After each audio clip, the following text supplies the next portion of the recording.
중국에 전족이라는 풍습이 있었답니다. 전족이라는 풍습은 여자의 발은 작을수록 예쁘다라고 생각을 해서 여자의 발을 이렇게 작게 만드는 겁니다. 여러분들은 신발 사이즈가 어떻게 되시나요? 보통 220에서 30, 40. 우리 남자분들은 80까지도 90까지도 있으시더라고요.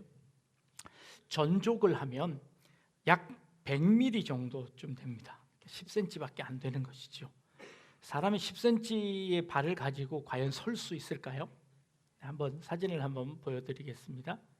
이게 전족의 풍습입니다. 저런 발이 아름답다고 느꼈습니다. 그래서 무려 1000년 동안이나 중국에서는 이런 풍습이 있었습니다. 이렇게 적은 발을 만들려면 어떻게 해야 될까요? 3살이나 4살 때부터 엄지발가락만 남겨두고 나머지 발가락을 강제로 접어서 꽁꽁 묶었습니다. 그러면 어떤 발이 되냐면 이런 발이 됩니다. 그 다음 사진. 네. 그래서 약 100mm 되는 그런 발이 나올 수 있다는 겁니다. 이게 그냥 어떤 한 일부에서 나타난 것이 아니라 1000년 동안이나 중국의 모든 여인들이, 거의 모든 여인들이 이 풍습을 따랐다고 합니다. 보기에 아름답다는 겁니다. 중국의 아주 유명한 시인들도 이 여자의 작은 발을 찬양하는 시를 여러 편 지었습니다.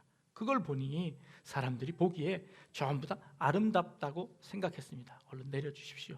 네, 흉측하니까. 네. 이런 생각을 어떻게 가질까요? 아니, 저 사람이 참 아름답다고 하니 나도 아름다워 보이고, 또 아름답다고 하니 또 옆 사람도 전염이 돼서 이것이 1000년 동안이나 이어지는 아주 힘든 문화가 되어져 버렸다는 겁니다. 사람들은요, 주변 사람들에게 영향을 받습니다. 그래서 이게 뭐가 이쁜지 모르고 그렇게 따라 하더라는 겁니다. 아주 유명한 실험이 하나 있는데요, 5마리 원숭이 실험이 있습니다. 원숭이 실험을 하는데요, 다음 그림을 한번 보여주실까요? 커다란 우리에다가 원숭이 5마리를 넣습니다. 그리고는 지붕에 바나나를 하나 묶어둡니다. 그리고 그 바나나를 따먹을 수 있을 높이의 사다리를 하나 만들어 놓습니다. 그러면 이 원숭이들이 올라가서 그 바나나를 따먹게 되죠. 이 바나나를 따먹기 위해 사다리 위에 한 중간쯤 올라갔을 때 어떤 장치를 해놓았냐면, 이 원숭이가 거기를 딱 밟는 순간 옆에서 아주 차가운 물이 쏟아지면서 이 나머지 원숭이들에게 찬물 세례를 베푸는 겁니다. 그러면 깜짝 놀라서 이 원숭이가 바나나를 따지 못하고 내려옵니다. 다른 원숭이가 또 시도하겠죠. 또 시도하면 또 여전히 차가운 물이 나와서 이 원숭이들이 깜짝 놀라는 겁니다. 이 5마리 원숭이가 전부 다 그 체험을 하는 거죠. 그리고 나서부터는 원숭이가 한 마리도 그 사다리 위로 올라가지 않는 겁니다. 이때 실험자가 그 중에 원숭이 한 마리를 슬그머니 빼내고 새로운 원숭이 한 마리를 우리에 집어넣습니다. 그러면 그 원숭이는 어떨까요? 저기 위에 바나나가 있는 것을 보고 얼른 뛰어 올라갑니다. 그러자 뛰어 올라가려는 순간 나머지 4마리 원숭이가 달려들어서 그 원숭이를 막 폭력을 가하는 겁니다. 너 거기 올라가면 우리 찬물 세례 받아. 그러면서 이 원숭이가 막 올라가서 공격을 하는 겁니다. 그러자 이 공격에 당황한 원숭이가 올라가지 못하고 꼬리를 내리고 다시 내려옵니다. 재밌죠? 그래서 다른 원숭이 한 마리를 더 꺼내고 더 새로운 원숭이를 거기다 집어넣습니다. 이 원숭이도 여전히 그 바나나를 보면서 뛰어 올라갑니다.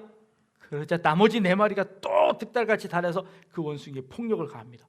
그런데 아까 나중에 들어온 그 원숭이도 무슨 이유인지도 모르면서 자기도 같이 가서 공격을 하는 겁니다. 올라가지 말라고 막 공격을 하는 겁니다. 이렇게 하기를 한 마리 한 마리 계속해서 나중에는 이 원숭이들을 다 바꿉니다. 물론 물이 뿌려지는 장치는 이미 제거했습니다. 물이 전혀 나오지 않을 겁니다. 그럼에도 불구하고 이 바뀐 5마리 원숭이들은 이 바나나를 따먹으려는 시도를 전혀 하지 않는다는 겁니다. 아니, 물 세례를 받았던 그런 원숭이들은 이해가 됩니다. 그러나 뭔지도 모르면서 누가 올라가려고 하면 야, 거기 올라가면 안 돼 하고 원숭이들을 끌어내리더라는 겁니다. 문화라는 것이 이렇게 전파되어집니다. 무엇이 옳은지, 무엇이 좋은지 그것 판단하지 않고 그저 남들이 하던 대로 하더라는 겁니다. 그래서 그 문화가 계속 전해지더라는 겁니다. 그래서 그것이 1000년 동안 이루어지는 문화가 되었더라는 겁니다. 제가 자세히 이 실험을 자세히 조사하다 보니까요, 사실 이런 실험은 세상에 없었더랍니다. 이 실험은 어떤 한 과학자가 이 유튜브 그 방송에서 나와서 자기가 이런 실험이 있었다라고 소개를 했는데, 사실은 이런 실험과 유사한 실험이 한 번 있었는데 목적도 달랐고 방법도 조금씩 다른 실험을 자기 입맛대로 바꾸어서 이 실험을 공고를 했습니다. 그러자 많은 사람들이 그 실험에 열광하고 그 실험이 전해지기 시작해서 저까지도 알게 되었습니다. 그런데 사실을 알고 보니 어떤 한 분이 그러면 이 실험의 원래 근거가 무엇일까 하고 쫓아 찾아가 보니까 그 실험은 가짜 실험이었더라는 것이죠. 이게 밝혀졌답니다. 자, 중국에 있었던 이 전족의 1000년 동안 이루어진 이 그 전족의 풍습이요, 하루아침에 싹 없어졌는데요, 1889년에 덩조우라는 어떤 중국에 있는 중간에 있는 한 고을이 있었습니다. 한 지역에 99%의 여자가 전족을 행했습니다. 그런데 30년이 지난 이후에 1920년도에 한 사람도 전족의 풍습을 행하지 않게 바뀌어졌답니다. 중국 전역에서는 1940년이 되어서야 전족이 없어지기 시작했는데 이 마을에는 1920년에 완전히 사라지게 되었답니다. 그래서 어떻게 이 마을은 그렇게 전족이 사라졌는지를 한번 추적해 보았더니 그 마을에 어떤 한 개혁자가 전족으로 너무 고생하는 한 가정의 이 남자의 아버지에게 슬그머니 제안을 했답니다. 이 전족이라는 게 별로 건강에도 좋지 않으니 한번 그 전족을 안 해보면 어떨까 하고 한 사람이 이렇게 제안을 했더랍니다. 그 동네에서 모든 사람들이 다 전족을 행하는데 한번 안 하면 어떨까 하고 의문을 제기하고 거기에 반대를 시도했답니다. 그래서 한 사람이 결단하고 전족을 하지 않기로 했습니다. 내 딸에게는 내가 이것을 하지 않겠다 하고 전족을 행하지 않았더랍니다. 근데 그 아이가 건강하게 자라죠. 그래서 그 옆에 있는 집 사람이 그럼 나도 하지 말아야지 이렇게 한 것이 30년 만에 그 고을 전체가 100% 한 사람도 전족을 하지 않는 마을로 바뀌어졌답니다. 모든 중국 사람이 행할 때 이 마을만큼은 그렇게 되지 않았더라는 겁니다. 원숭이들은 어쩌면 서로에게 그것을 이렇게 밝혀낼 수 없고 왜 그렇게 하는지 물어볼 수 없어서 그냥 두드려 패는 것으로 이 바나나를 먹지 못하도록 했습니다. 만약에 사람이라면 어떻게 해야 할까요? 이 실험이 진짜 있었던 실험일까 아닐까? 물어보게 되지요. 질문하게 되지요. 그것에 대해서 의심을 품고 탐구하게 되지요. 그 탐구가 우리 인류를 바꿔온 것 아닙니까? 인류가 성장하도록 만들어낸 것이 바로 그 질문의 힘 아닐까요? 우리나라에도 많은 전통들이 있습니다. 이유도 모르고 원인도 알지 못하는 전통들이, 내려오는 전통들이, 우리 몸에 배어있는 전통들이 참 많습니다. 그 중에 좋은 것도 있지만 사실은 좋지 않은 것들도 많이 있습니다. 이런 것들을 하나하나 질문해서 왜 우리가 이렇게 살아왔지? 왜 우리가 이렇게 살아야만 했지? 작년에도 했으니까 올해도 또 하고 내년에도 또 해야지가 아니라 왜 우리가 이걸 해야 하고 이것을 하는 이유가 무엇인지, 왜 우리가 이렇게 살아야 하는지를 질문하지 않는다면 우리는 전통 속에 파묻혀 있을 겁니다. 우리는 2020년 새해를 맞이하며 여러분들 너무 익숙하게 생각하던 여러분들의 삶 가운데 질문을 한번 던져보십시오. 내가 조금 다르게 살면 안 될까? 내가 내 인생을 조금 바꾸어 살면 안 될까? 라고 질문을 한다면 여러분들의 삶이 조금 더 합리적으로 더 나아지게 될 것이라 여겨집니다. 새해를 맞이하면서 여러분들의 믿음에도 한번 질문을 던져볼 수 있기를 바랍니다. 내가 지금까지 평생 믿어오던 이 믿음에 대한 질문을 새롭게 한번 던지는 한 해가 될 수 있기를 바랍니다. 내가 믿고 있는 하나님, 무례하지만 우리 하나님에 대한 질문을 한번 던져보려고 합니다. 여러분들은 누구를 믿으십니까?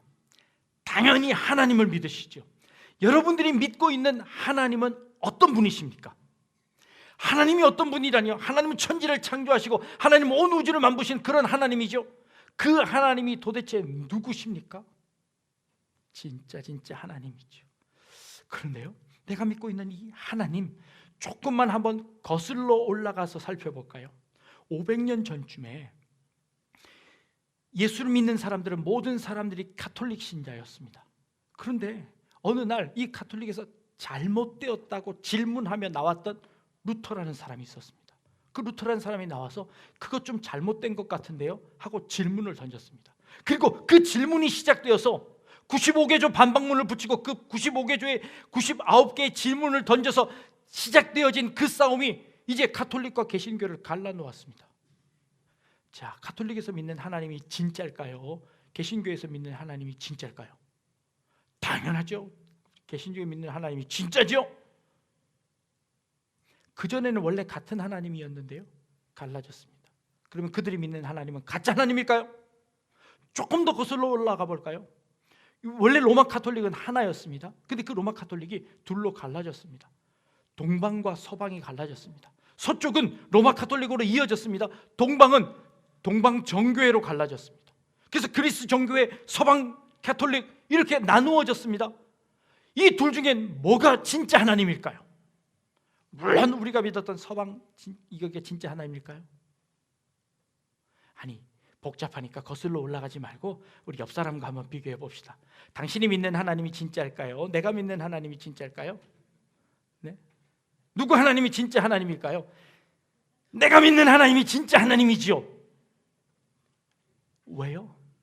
여러분들이 믿고 있는 하나님이 진짜 하나님이라는, 하나님 그대로의 하나님이라는 보장을 누가 합니까? 내가 믿으니까 진짜지요. 그렇죠. 여러분들이 믿으니까 진짜라고 생각하는 것이죠. 그렇다면 결국 여러분들이 믿고 싶은 하나님을 여러분들이 믿고 있고 그 하나님을 진짜 하나님이라고 생각하는 것은 아닐까요? 무례하지만 이런 질문을 한번 해보자는 겁니다.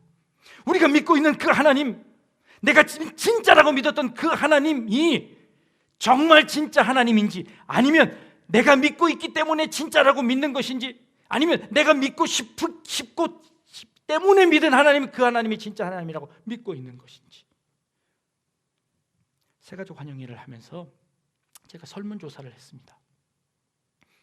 여러분, 왜 교회에 나오십니까? 어떻게 교회에 나오게 되셨습니까? 라고 질문을 했습니다. 그랬더니 많은 분들이 이렇게 대답하십니다. 교회 나오니까 마음이 편해집니다. 교회 나오니까 왠지 사업도 좀 잘 되는 것 같습니다. 교회 나오니까 가정이 화목해지는 것 같습니다. 그래서 교회 나오기 시작했습니다. 교회 나와서 말씀을 들으니 새로운 것도 알게 되고 마음이 좀 참 평안해집니다. 그래서 교회 나온답니다. 자, 우리가 만난 하나님이, 그 하나님이 참 하나님인가요? 내 마음을 편하기 위해서 믿는 하나님이 진짜 하나님일까요? 아니면 내가 만들어낸 하나님일까요? 내 필요에 의해서 만들어낸 하나님일까요? 만약에 하나님께서 내게 그런 평안을 안 주시면 내가 하나님을 안 믿을까요? 그것을 주셨기 때문에 내가 믿는 하나님일까요? 어쩌면 우리가 믿고 있는 하나님이 우상의 하나님일지도 모르겠다는 생각이 듭니다. 내가 필요하기 때문에 내가 만들어낸 하나님, 내 필요에 의해서 내가 요청한 하나님은 아닐까요? 우리 하나님에 대한 질문을 솔직히 한번 해보자는 겁니다. 하나님은 눈에 보이지 않습니다. 오늘 우리가 읽은 본문에 이스라엘이 가나안 땅으로 들어가기 전에 모세가 이스라엘 백성들을 불러놓고 이렇게 이야기합니다. 하나님 외에 다른 신을 섬기지 말라. 우상을 만들지 말라. 우상이 도대체 뭐냐? 16절 말씀에 이렇게 이야기하고 있습니다. 스스로 부패하여 자기를 위해 어떤 형상대로든지 우상을 새겨 만들지 말라라고 말씀하고 계십니다. 우상은 뭐냐면 자기가 자기를 위해 만든 것은 모든 것이 우상입니다. 우리는 십계명을 암송하며 우상을 섬기지 말라고 하니 우리는 이 마리아도 안 만들고, 그리고 돌부처도 안 만들고 우리 우상을 섬기지 않습니다. 아니, 그런 우상 말고요, 우리는 이미 하나님이라는, 내 마음에 하나님이라는 우상을 만들어 놓고 그 우상을 섬기고 있습니다. 하나님 그대로의 하나님이 아니라 나의 필요에 의해서 만들어진 하나님을 섬기고 있는지도 모르겠습니다. 그러면 그게 우상이 되는 겁니다. 이스라엘 백성들이 우상을 만들었습니다. 모세가 자기들 이스라엘 백성들과 하나님 사이를 중재하면서 하나님의 말씀을 늘 전해줬는데, 그 모세가 갑자기 시내산에 올라가더니 안 보입니다. 모세가 안 보이자 이들이 두려워지기 시작했습니다. 하나님이 없어진 줄 알았습니다. 그래서 그들은 십시일반으로 금을 모아서 금송아지를 만들었습니다. 그리고 뭐라고 불렀냐면, 이 금송아지가 우리를 애굽 땅에서 건져낸 하나님이다 라고 불렀습니다. 그들은 우상을 섬긴다고 생각하지 않았습니다. 우리는 끝까지 하나님을 섬기는데 그 하나님의 형상이 이렇게 생겼다라고 만든 겁니다. 그게 우상입니다. 하나님을 떠나지 않았습니다. 하나님을 믿는데 하나님이 눈에 보이지 않는다는 겁니다. 그래서 우상이 됩니다. 내가 기도했는데 하나님이 내 기도를 응답하지 않으십니다. 하나님이 나와 함께 있지 않는 것처럼 느낍니다. 그래서 우리는 더 열심히 하나님을 찾습니다. 그러다가 내가 원하는 하나님을 만들어버리고 말았습니다. 그래서 하나님이 내 기도에 응답하시면 그것이 진짜 하나님이라고 믿었습니다. 여러분들 하나님을 어떻게 알게 되셨나요? 우리도 다 그것 때문에 오시지 않았습니까?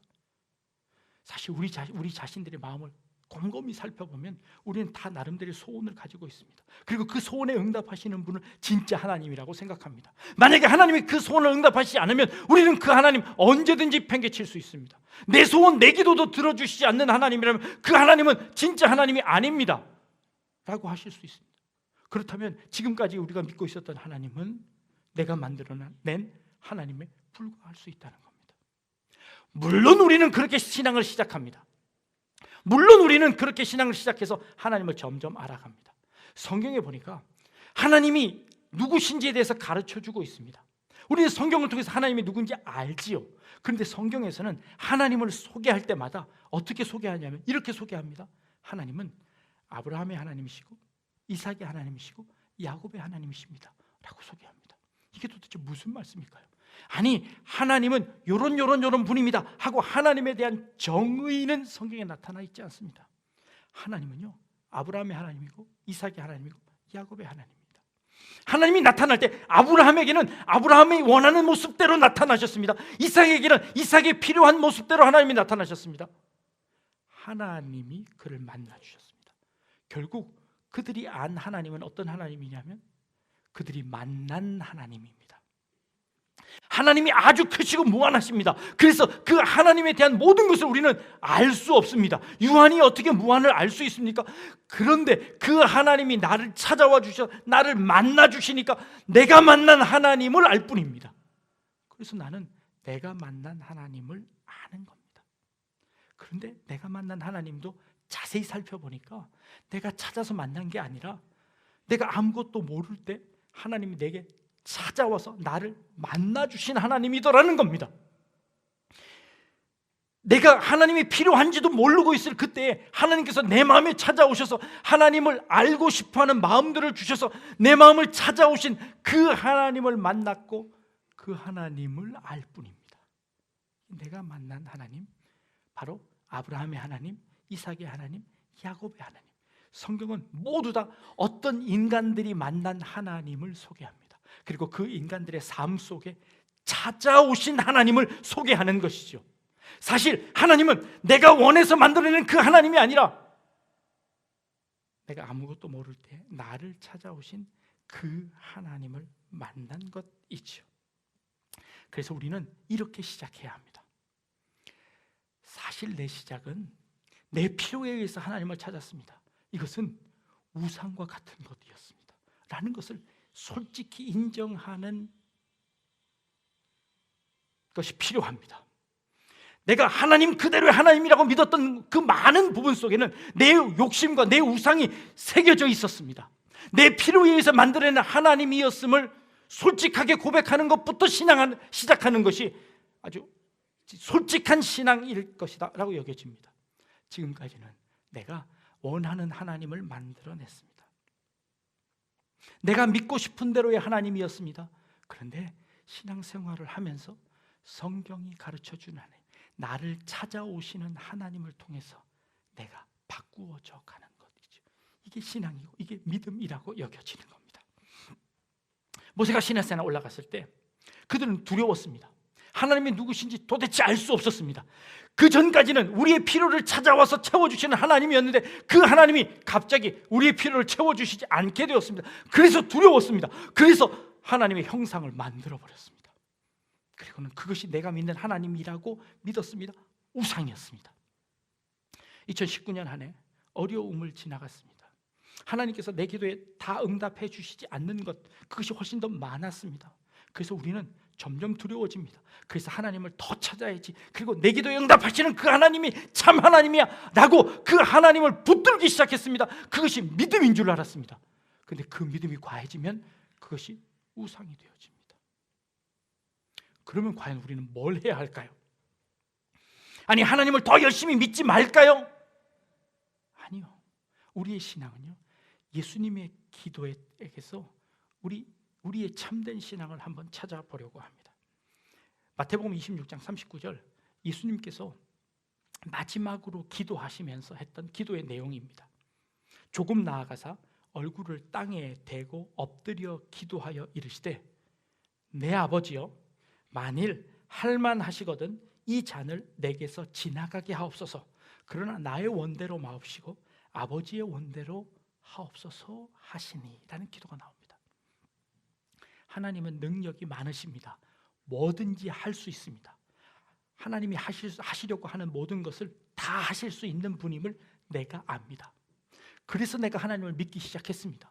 내 필요에 의해서 그 하나님을 따라가기 시작했습니다. 이게 우리의 신앙의 시작입니다. 근데 그렇게 나아가다 보니 우상으로 밖에 나아갈 수밖에 없습니다.